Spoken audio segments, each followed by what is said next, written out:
अस्सलामुअलैकुम दोस्तों, मैं आपको अपने YouTube चैनल बर्ड्स इन्फो में खुश आमदीद कहता हूँ। उम्मीद करता हूँ आप और आपके बर्ड्स दोनों खैरियत से होंगे। दोस्तों, आज की वीडियो एंटीबायोटिक के मुतल्लिक है कि शौकीन हजरात को पता होना चाहिए कि मेरा बीमार बर्ड्स सुस्त क्यों है। अगर बीमार है तो इसको कौन सी मेडिसिन का इस्तेमाल करवाना चाहिए और कब तक करवाना चाहिए। इसीलिए मैंने आज एक छोटी सी मगर इंफॉर्मेटिव वीडियो बनाई है।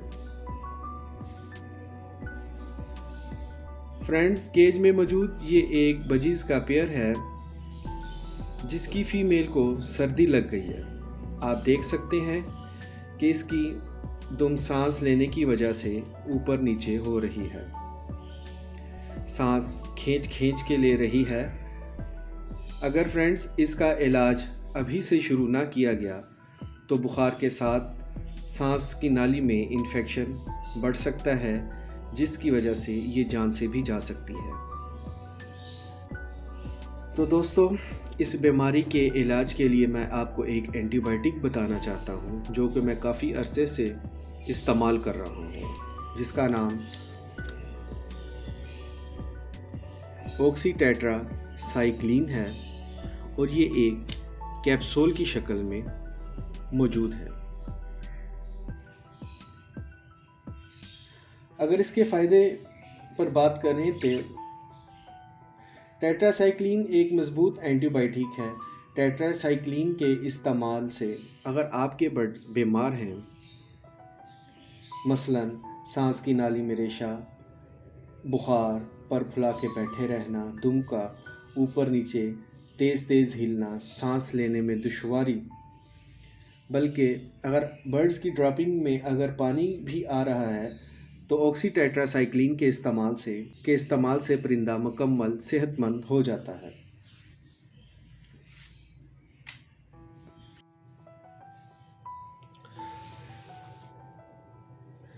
जी फ्रेंड्स, महलूल को बनाने का तरीका मैं आपके सामने शेयर करने लगा हूँ।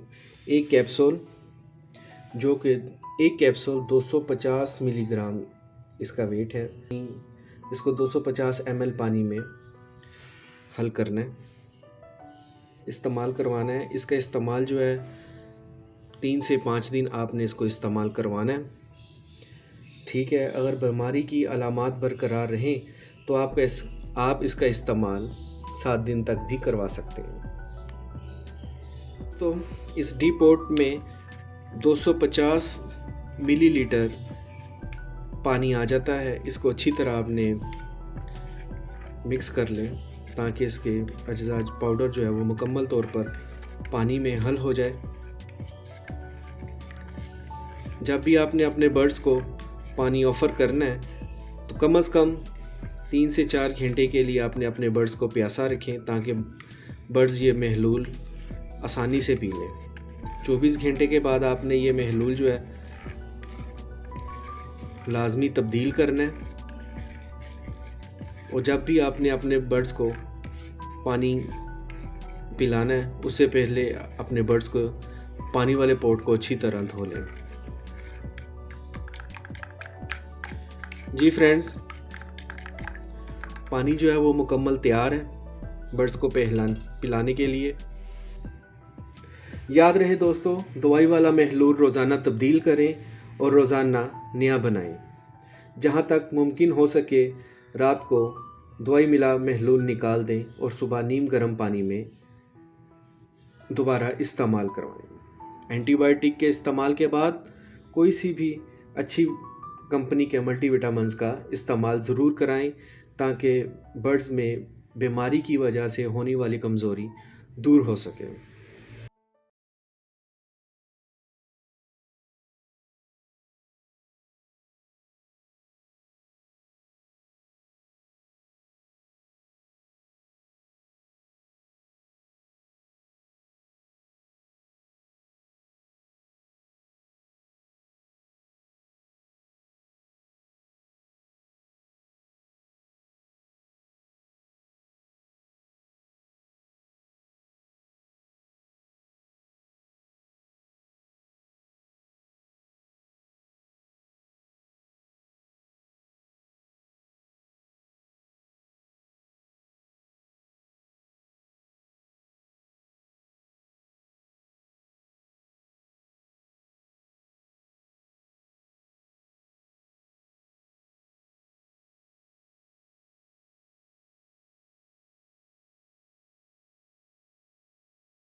उम्मीद है फ्रेंड्स आपको मेरी आज की वीडियो पसंद आई होगी। इस तरह की मज़ीद इन्फॉर्मेटिव वीडियोस देखने के लिए मेरे बर्ड्स इन्फो चैनल को सब्सक्राइब और वीडियोस को लाइक करें। अपना बहुत सा ख्याल रखिएगा। अल्लाह हाफिज़।